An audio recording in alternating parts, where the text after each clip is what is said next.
there's a flock of crowd on that area. Yeah, I'm just trying to wait for the initial circle because usually when see fly path such as this one, it always goes north. But hey, all right, here we go. We have been wishing for it, and it finally happened here, ladies and gents. And now this is going to be a bloodbath. For sure. Now we've got an early fight happening. Of course, we've got ASI here versus Team Flash, and Zaya's just went in for the charge there. Massive spray. I believe that was an AKM. We've got Win over here cooking up a nade here, trying to flush him out. A1 eSports. Rowdy, he doesn't have anything. Oh, he only has this machete to protect him. So it's going to be an interesting fight whether or not A1 is going to be surviving this first clash. Oh, he's got a Kimbo, and he puts it to good work. Oh, there we go. Win by action, bringing it into the victory lap. And that model member does not really have any weaponry at all. These teams are scrapping for whatever weapons that they can find. It's only a machete and not quite enough. Win shreds them all apart. 3 kills on the Akimbo for Team Flash. I thought it was ASI because I saw letter A, but then A1 arrow. Another unfortunate start, for the Bangladesh team. Hopefully we can see a strong comeback happen. We still got 3 more matches. I believe, was it 3 more matches? Oh, 2 more matches after this. So there's still plenty of time and plenty of leeway, so to speak, for them to make something happen or maybe recalibrate their overall strategy. But anyway, getting back into 4th Thrives here, ladies and gents, we already have IQQ taken out of the equation, so down to just 3 members for 4th Thrives. They are going up against Sem9. Okay, this is going to be a tough one. Obviously, they already have the upper hand advantage. Yuhai seems to be flexing his 1 elimination point onto 4th Thrives here. Now they're not making a move. They're not making a noise or anything so as not to compromise their location to their opponents. So I believe it's going to be a standoff unless they see an opening that will pave the way, of course, to go for a hard push. Nongshim Red Force, okay, they know the importance of getting into a great position because, again, the circle favored the south side, so they need to act fast. And just like that, TZ just makes his way across, but all alone, not even waiting for his teammates, so he will at least cop a spot over onto the north point of the island. And back towards what you mentioned about Fair Pure, I believe they will eventually settle the scores because whoever controls Fair Pure will get a boat to wrap into the island. And it does nobody any favor if they were to rotate very late into the sector because more and more teams are about to journey into the island. Turns out happy about what was being offered on the table. They could be guarding onto this western bridge, or should I say eastern bridge because it's close to Novo. Take a quick look. We are already looking at Nongshim Red Force just like that. They are trying to pave a similar pattern to find that boat, cut across, and they do have a hovercraft, so that will suffice for the moment. Whereas JDG, they get that free pass because there was that situation between Sem9 as well as those members of 4th Thrives over onto that quarter. So they're on a standstill, but the good news is Sem9, they can still afford to wait a little bit. But there's no assumption that this is definitely going to be an island ending. So you're just looking at certain teams just getting those free pass at this moment. I'm just surprised nobody went in for that bridge setup. Yeah, maybe everyone is thinking the same thing, to be honest. ASI8 is going to be a long journey from them since they'll be coming from the shooting range area. BTR is quite in the middle of the circle here. The Savior obviously dropped around Pachinki area, and now they're headed towards the west side of the bridge here, which I believe they will collide with the boys of Sem9 as well, since they're having an exchange as well down in Pier, okay, and a lot of them will be headed or passing through the west side of the bridge here. So that water you see will definitely turn red here in just a moment. True enough, and I was thinking that there's a possibility that Sem9 could also play gatekeepers here, but they're getting trapped. What? Again! He's always striking gold with every single hit of all these hot shots as well as grenades, but this time traded right back. It's going to be Yuhai that does answer in response. This time, instead of having Viren on board, they are fielding super way, one of the old members of 7-9. So great to actually see. This is a full Malaysian roster, but I have always been impressed by Fern. I was just thinking that if he's going to be playing, that there's definitely a whole lot more firepower for the side of 7-9. Perhaps it's just a little bit of a Ramadan break that he has to go back to Indonesia, which is the reason why. But when we take a look at this, it's Rogue Warriors back at it again, this time doing no favors for the side of 4 Tribes. This is your fault, and it might just crumble right now. I'm still not over at that great trajectory Falak was able to pull off. Man, that was insane. But anyway, Rogue Warriors now already on the charge here. Noki was able to spot one and was able to get that point. But yeah, that was a fast exchange there, ladies and gents. But obviously, 4 Tribes. And I mean, from that exchange, I feel like they also lost Falak. But then again, the fight continues on between 4 Tribes and Sem9. I mean, obviously, Sem9 is not going to let go of this one. And it's just so unfortunate for the side of 4 Tribes. I mean, they are dealing with the boys of Sem9. And then here comes Rogue Warriors getting into the mix as well. And now they are damaged as ever. And I don't think they're going to last long unless they pull off a clutcher, but not if Noki already went down. Yeah, you know that kind of scene where when you see a WWE Royal Rumble and then you have the new challengers that just enter, that's Rogue Warriors, and they just got flipped over on the ropes this time. T24 not having quite just about enough to take on the rest of Sem9. That moment where Rogue Warriors was actually looking for a push, they didn't consider the fact that there is actually Sem9 inside the city as well, which is why it just was a swift ride where Rogue Warriors hoping to push in, but couldn't actually find anything. So they walk away with just about 1 point. Meanwhile, that just puts more trouble onto these members of 4 Tribes. So it's an early exit for the 2 squads. Man. But still, it was a great effort, though, coming from 4 Tribes. I mean, they don't have enough resources just yet because they went into battle right off the bat there. And, I mean, there were 2 teams that actually challenged them. Rogue Warriors, I feel like they were just I don't know, maybe they heard the gunshots and just like went straight for the kill, but it was catastrophic for the side of 4 Tribes. I mean, losing to Sem9, I mean, probably wasn't part of the plan, or at least that early elimination, that early knockout. But then again, it is Battle Royale, it is what it is. And Sem9 was able to pull through. I mean, did not even lose, or yeah, I mean, they have 1 casualty, but they still did amazingly. Yeah, overall, it's just the perfect opportunity that they just struck up against these members of 4 Tribes and Rogue Warriors at the very same time. Of course, we got to move on from that. The last we checked out of the zone, half of these teams are still in the blue zone. A lot of them are Indonesian teams like BTR and also Void Donkey. So they're just going to see if they could just cut in by the blue zone by the end of phase 2, perhaps. Vampire eSports, they could book a spot over onto the south side. This could be a really good long-term strategy as this circle is slowly pulling a little bit further onto that southeastern corner of the map. It still covers the eastern portion very well. So a lot of the teams who were there prior, like Tuntalk, they're just going to be A-OK. Tenda has already made their way in as well. So those who are in the island, they're feeling good. They're chilling by the beach. As you can see, the Kings of Kings.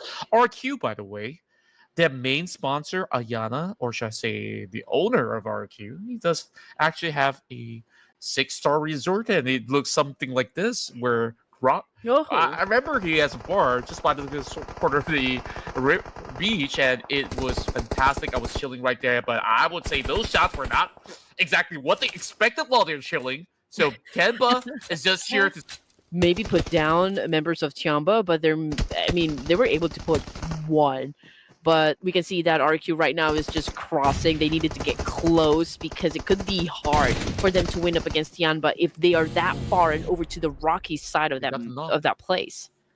That knock is just all it takes. I mean, as much as it was enough pressure for the rest of the members of Tiamba is spread a little bit too thin. They are trying to form up another flank angle from the top side of the kill. This might be able to maybe navigate up against 1 or 2 members of RRQ, but it's far too little too late to actually save the member who was knocked over.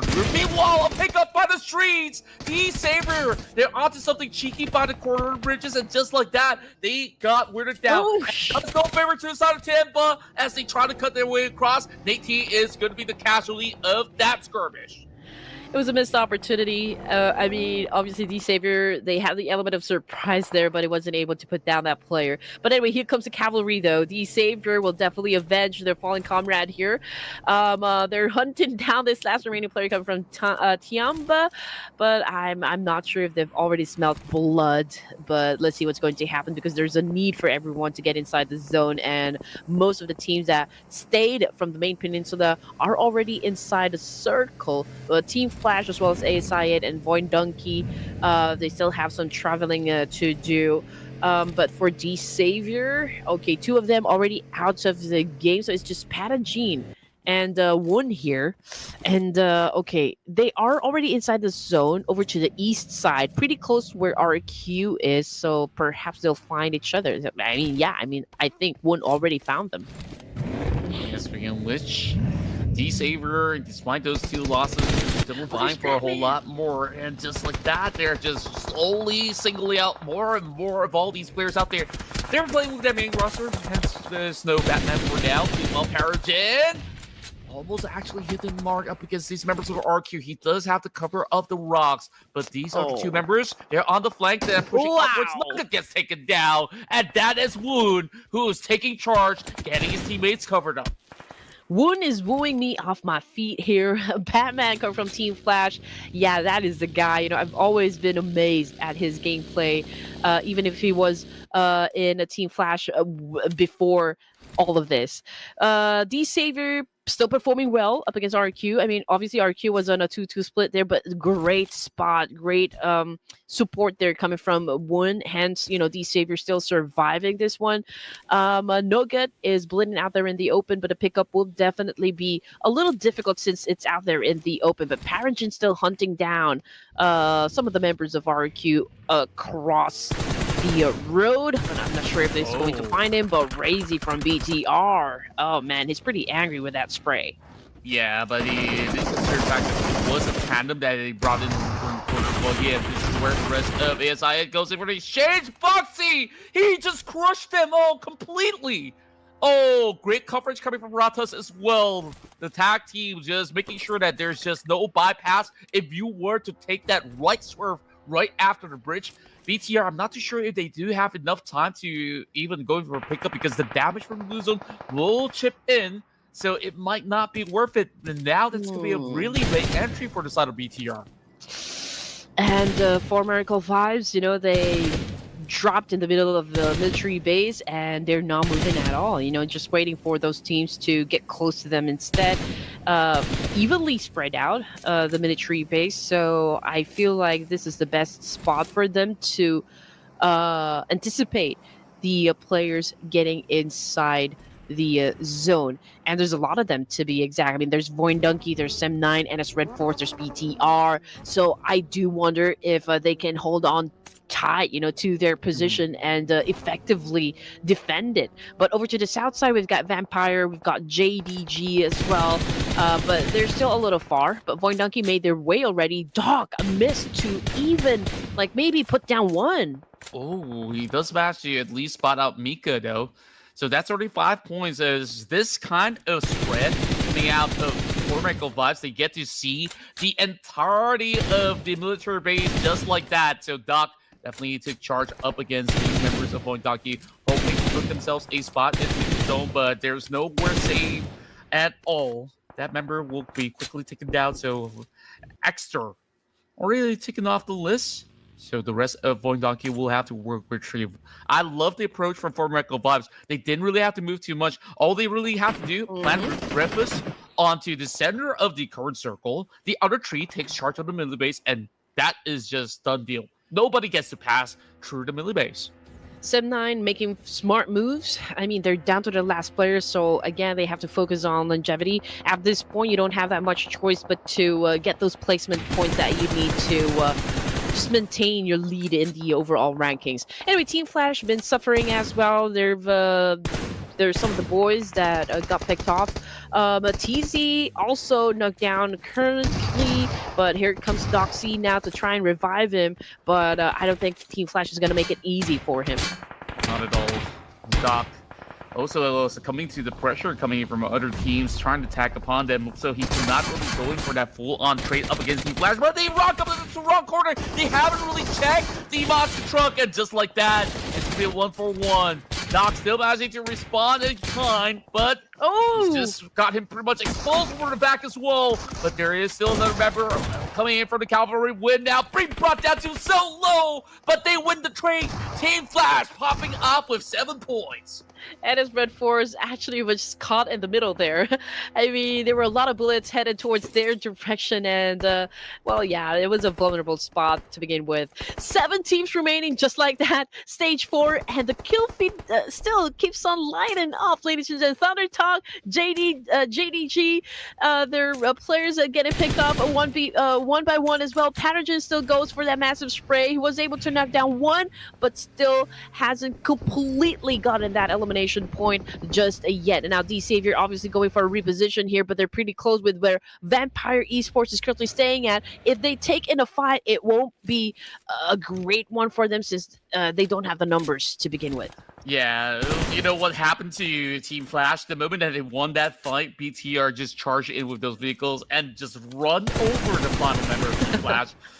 Very unfortunate, but taking a look at Thunder Talk, they started off on the corner of Novo and they took a really slow approach. Whoa, that is one getting tagged. Now it's only down to Parajin. How long can he stay alive this time?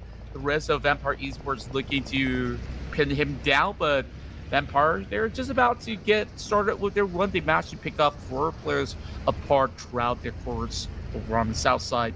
Camel, aka Schweppes, just trying to see if he could just get some angles, because descending this point onwards is going to be a little bit challenging, because he will definitely draw a lot of attention from the guys who are inside the military base.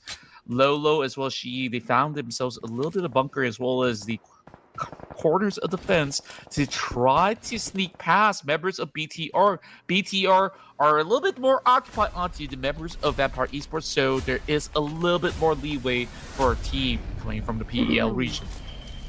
And you know what, for America Vibes, right? They were passive during the first few zones, but they were able to put up how many now? 10 elimination points just by staying put in their exact positions.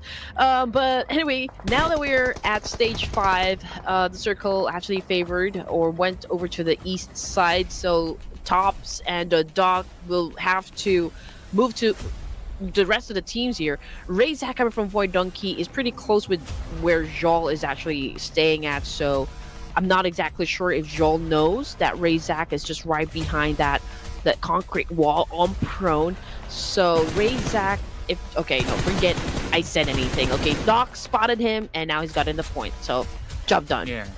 It's pretty darn obvious when you have smokes pop over the corner, unfortunately. So it's a dead giveaway. For Miracle Vibes, they're feeling absolutely confident. I mean, this is their home after all, right? All they really have to do is just to single out all these targets coming in from the south side, and that is a big target on the backs of Vampire eSports. But they do know for a fact that Void Donkey is over onto that corner. There's 1 member left, which they will not focus on since they have already put them down.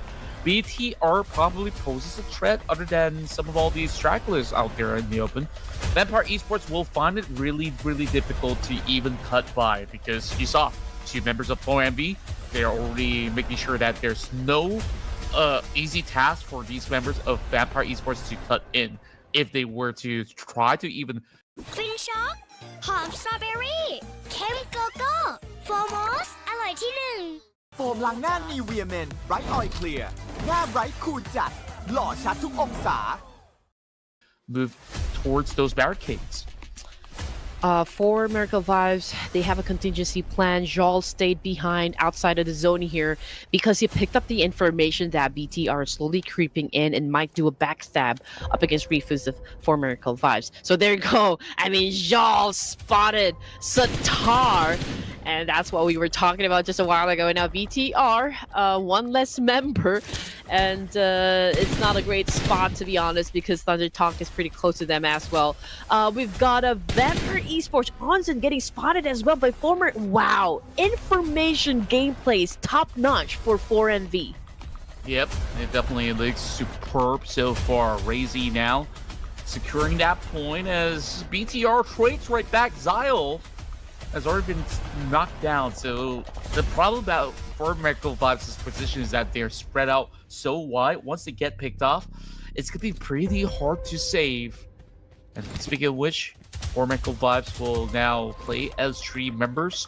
Vampire Esports, they're happy that these teams are fighting because they can still afford to have some time as well as space to squeeze in. So for VPE, I see them having a really solid time, especially when you have a bunker of a vehicle like the hovercraft for them to spot themselves out. Tony K spotted on the rotation, and they are going on a dominating streak. 5 points in for the Thai squad.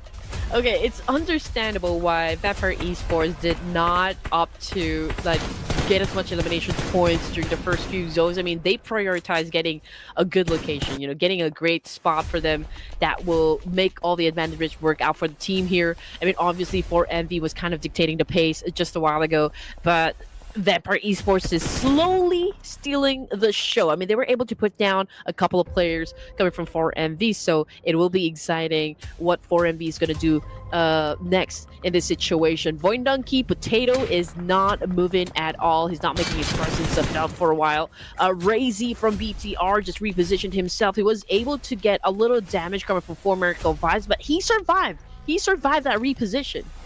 Yeah, and overall, they can still go in for a mass rotation, but I guess that there's just going to be barely enough room to squeeze past. Here comes the rest of Vampire Esports. They're climbing right behind the bunker. Rifus just drops in a couple of these nades, trying to hold them back. There are attacks coming in from the water silo as well, as we are looking at Onsens to be working alongside with Shrebs to see if we could just single out this member. Refuse playing very cheekily on these angles as he spots that member of Thunder Talk running out in the open. And the final bullet did manage to clip. 4 Miracle Vibes is just maximizing, getting a lot of elimination points from their current position right now. And Vampire, I feel like they're taking things slow. They don't want to make any rush decisions so far because they know they have the best chance of getting that winner chicken dinner, but of course it wouldn't be easy. I mean, 4 Miracle Vibes, Rifus is still here. Vampire, they're in a 2-2 split. Rifus obviously cannot move forward. He cannot even climb up that bunker just because we've got 2 players from Vampire Esports who has that great vantage point. And just like what Onsen do, I mean, he put down another player coming from 4MV. That's right. Thunder Talk has been spotted out already. That's going to be Potato. So it's a 1 versus 1 happening on that corner of the map. Meanwhile, Rifus has got a lot to do. He's going to be the only member left standing in the way. Vampire Esports might just secure a mind vault right here, right now, as they're charging upon him. Here comes the drops as Camel will just secure it alongside with the rest of Vampire Esports turning right through. They heard those shots coming from Potato, and it's a shot from a Tony K seals the deal, and just like that, Vampire Esports will get themselves their first taste of the chicken dinner, and I add 1 point to the tally. My goodness me, the Vampires is